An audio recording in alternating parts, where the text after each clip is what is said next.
Тові, подивись, яка хороша погода. Підемо з тобою погуляємо.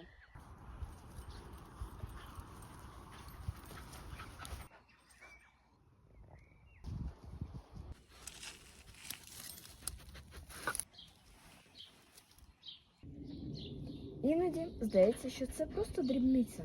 Але саме з таких дрібниць починається їхнє зникнення. Кожен зірваний первоцвіт – це втрата для природи. Це можна зупинити. Не зривай, збережи.